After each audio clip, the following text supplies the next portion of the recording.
Y bueno, vamos a dar continuidad al tema de las fracturas. Em, ya son los últimos temas. De hecho, estamos ya muy cerca de acabar de ver los temas del temario. Quizás utilicemos el tiempo que tengamos disponible para profundizar en algunos temas, retomarlos o quizás presentar algunos temas que sean de importancia y que no estén considerados dentro de nuestro temario, según la disponibilidad de tiempo con la que contemos, ¿no? Eh, igual para hacer otro tipo de actividades, ¿no? También las actividades, las destrezas prácticas como los talleres, o bien para que preparen otros exámenes de otras materias. Pero bueno, y eso ya lo iremos viendo conforme vaya pasando el tiempo. Entonces vamos a enfocarnos en el tema de hoy, que es fracturas de la rótula. Voy a tratar de ser lo más breve posible porque es un tema amplio.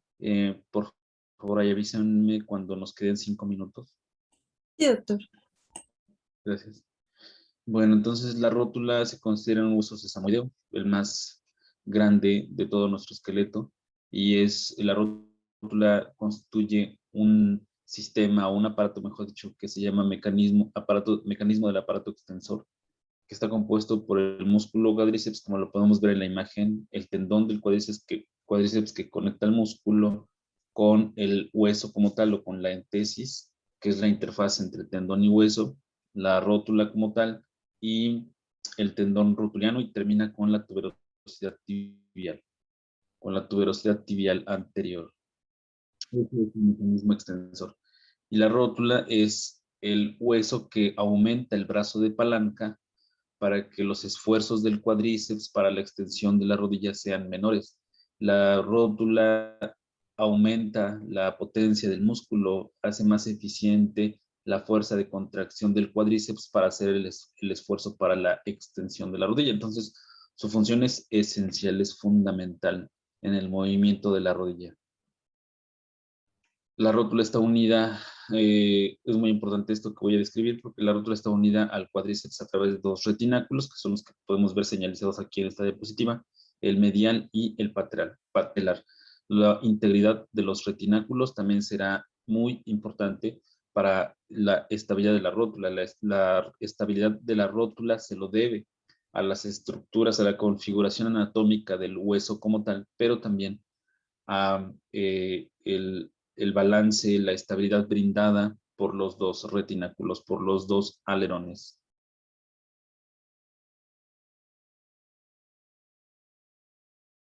Bueno, y aquí como lo muestra la imagen, esta es la función de la rótula. Aumenta el brazo de palanca para la extensión de la rodilla durante el trabajo de contracción del cuádriceps. Contribuye a la nutrición de la superficie articular del fémur y protege a los cóndilos femorales, que es donde está establecida justo anterior de los cóndilos femorales, de los traumatismos directos de los cóndilos femorales. Las fracturas de rótula representan el 1% de todas las lesiones esqueléticas. Perdón.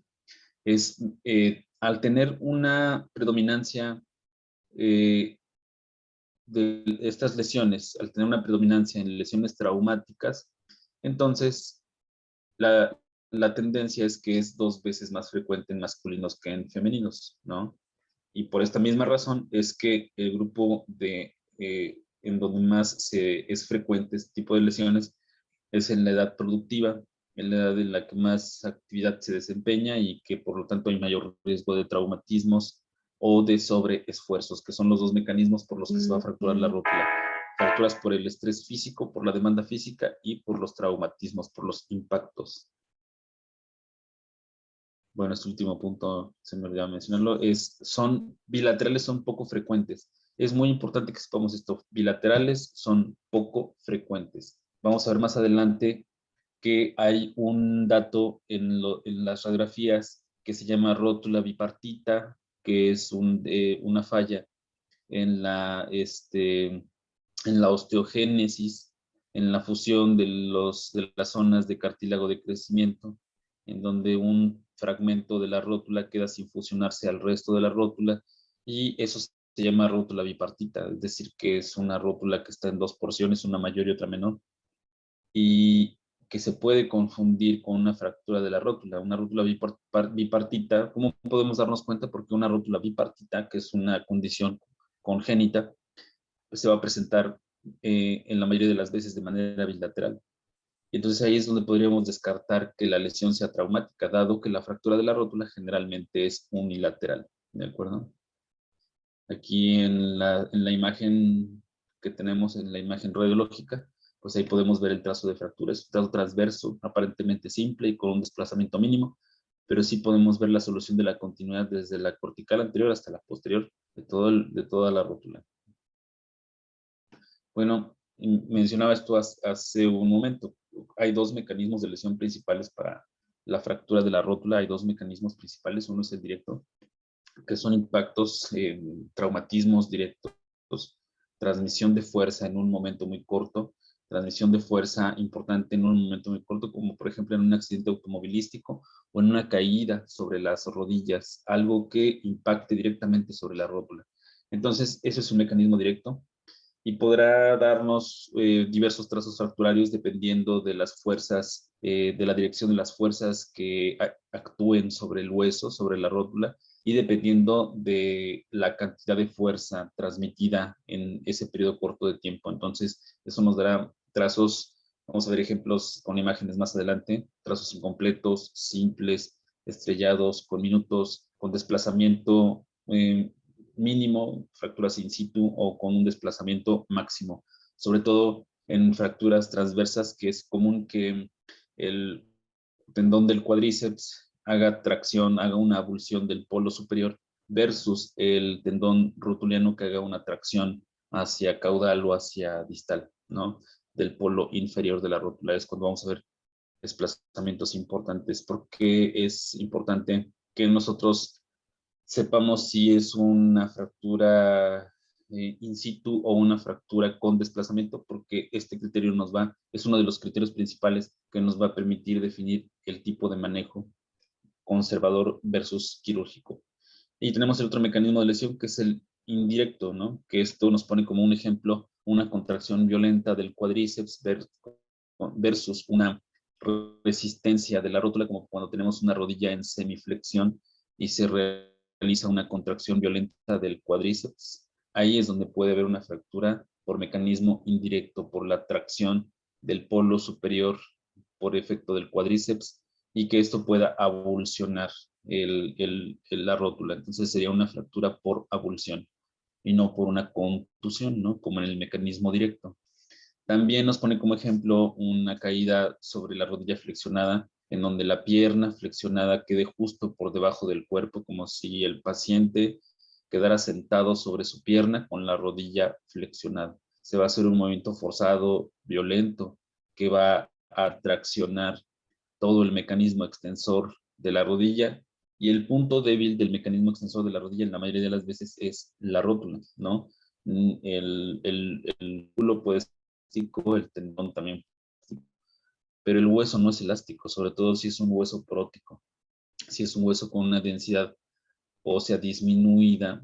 Entonces ese es el punto débil del mecanismo extensor de la rodilla, y ahí es donde se puede hacer la fractura por avulsión de la rótula mediante un mecanismo indirecto. Ahí, bueno, vamos a hablar de las fracturas conminutas.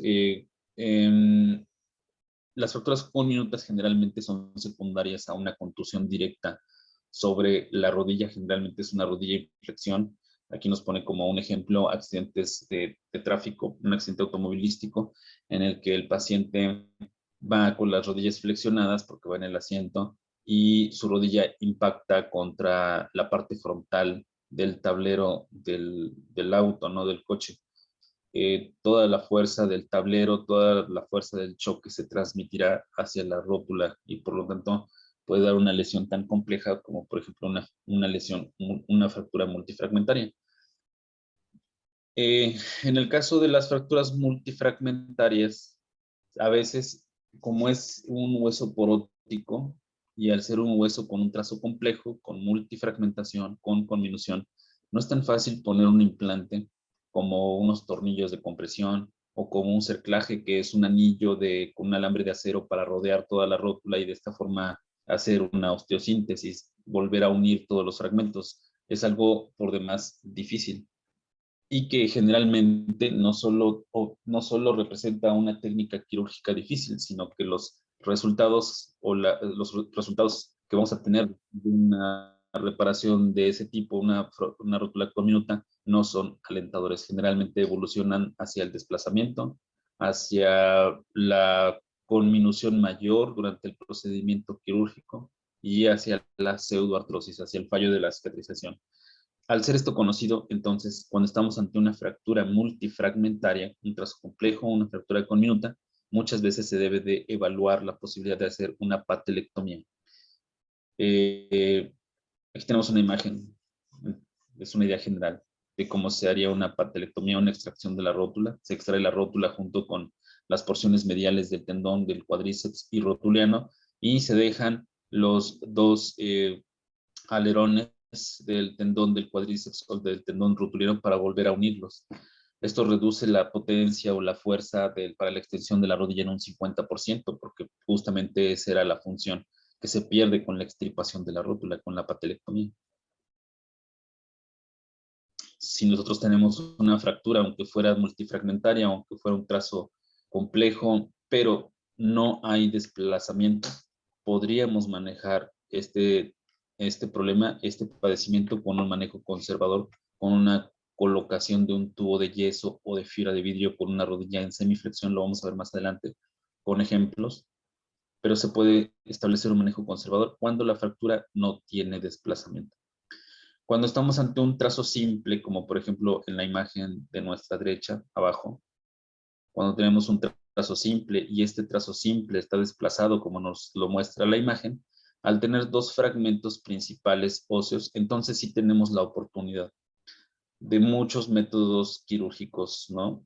Podemos, por ejemplo, poner dos tornillos con rosca que hagan compresión de los dos fragmentos. También podemos poner dos agujas de acero que unan a los dos fragmentos, o como lo muestra la imagen, podemos poner un cerclaje que no es otra cosa que un anillo de alambre de acero que rodea toda la rótula y que está anclado en dos agujas de acero que atraviesan la rótula de un lado a otro.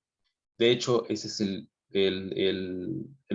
tratamiento o la técnica estándar de la osteosíntesis de la rótula, la colocación de dos agujas de acero, como lo muestra la imagen, y sobre esas dos agujas de acero se forman dos ganchitos y se coloca un cerclaje. El cerclaje es lo que estamos viendo ahí, ese anillo de alambre de acero. También se puede poner algo que se llama obenque. En lugar de un cerclaje, ponemos dos loops, o sea, el círculo de alambre le damos forma de 8, a eso se le llama obenque, y también va anclado sobre esas dos agujas de acero. Y hay técnicas en las que se combinan los dos, se pone el 8, es decir, el obenque, y además se refuerza con el anillo de acero, o sea, el cerclaje. No solo la rótula se puede lesionar, como decía hace un momento, aunque es menos frecuente al ser estructuras más elásticas, al ser estructuras blandas, pero también se pueden lesionar otras partes del mecanismo extensor, como la ruptura de alguno de los músculos del cuádriceps, ¿no? La ruptura de los músculos del cuádriceps, en lo general la ruptura de cualquier músculo se debe de manejar de manera conservadora, ¿no? Y nosotros vamos a darnos cuenta por el dolor, por la equimosis, pero sobre todo por el defecto en el trayecto muscular. Vamos a encontrar un hueco, un defecto, una pérdida de la continuidad en el trayecto del músculo, mayormente del recto femoral, pero su manejo es conservador. También se puede romper el tendón del cuádriceps, el tendón que comunica el cuádriceps con el polo superior de la rótula. Y ahí sí, cuando tenemos una fractura tendinosa, tenemos que hacer una reparación, una sutura del tendón, una reparación del tendón. Se puede romper el mecanismo extensor, ya lo dijimos, a través de la rótula, a través del espesor óseo, o bien se puede romper el mecanismo extensor en su trayecto en el tendón rotuliano, como lo marca la letra D. Bueno, cuando tenemos una como lo mencionaba hace un momento, cuando tenemos una lesión del músculo, únicamente medidas antiinflamatorias, reposo y altas dosis de observación. ¿Cuáles son las medidas antiinflamatorias? Pues son 4 básicas: es el reposo, la aplicación de hielo durante las primeras 24 horas, la elevación de la extremidad, la colocación de un vendaje compresivo y la administración de medicamentos analgésicos y antiinflamatorios. Pero los defectos musculares no se reparan por 2 razones. La primera es que el músculo es friable. Nosotros siempre que tratamos de suturarlo con una aguja y con una sutura absorbible, el músculo se desgarra, es friable. No hay forma de que el músculo afiance a una sutura. Siempre se va a seguir rompiendo y rompiendo a medida que lo sigamos haciendo intentos para suturarlo, para repararlo. Y la segunda razón es que el músculo no cicatriza, aunque lo suturemos, no va a cicatrizar. El defecto se queda, más sin embargo, la función sí se puede recuperar.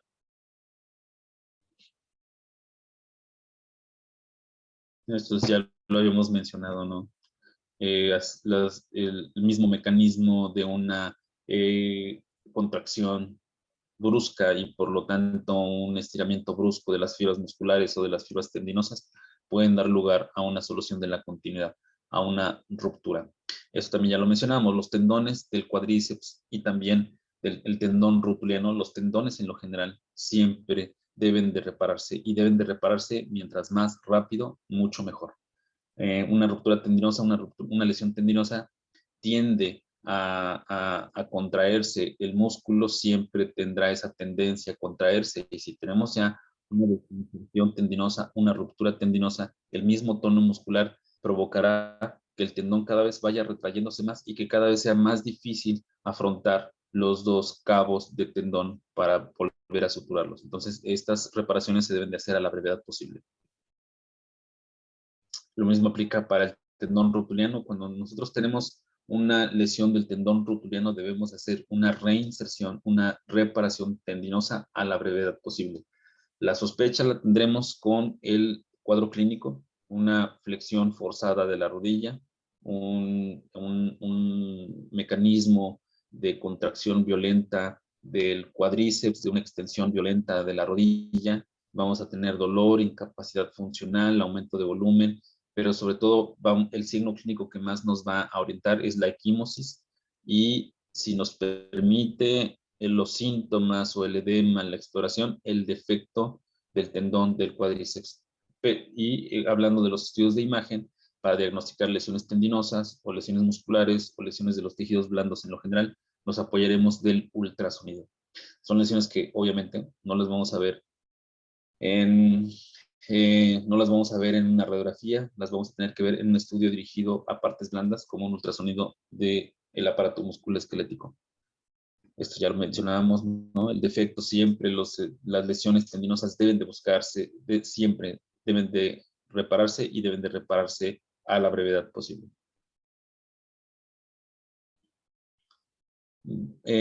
Las fracturas asociadas, más frecuentemente asociadas a las fracturas de la rótula cuando estamos ante un paciente que se lesionó con un mecanismo de trauma, son las fracturas de la meseta tibial.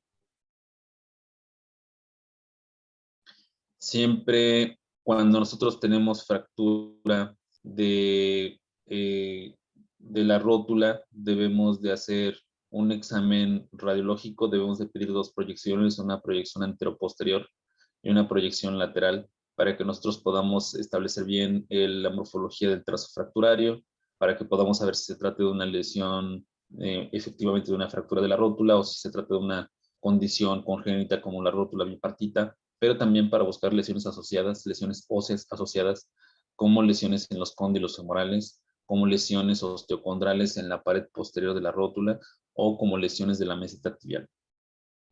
Entonces, para eso nos va a servir tomar unas proyecciones anteroposterior, lateral y una proyección que se denomina tangencial, que también le dan el epónimo de proyección del sol naciente. Vamos a ver un ejemplo en una diapositiva más adelante. Esas 3 proyecciones son las que nos van a servir nosotros: anteroposterior, lateral y tangenciales. Las tangenciales, lo vamos a ver más adelante, es para que nosotros evaluemos la pared posterior de la rótula, de la rótula, la pared que está articulándose con la tróclea femoral, con los cóndilos femorales, y cuyas lesiones no las vamos a poder ver en ninguna de las otras proyecciones previas, ni en la anteroposterior, ni en la lateral. Las vamos a ver en la proyección tangencial. ¿De acuerdo?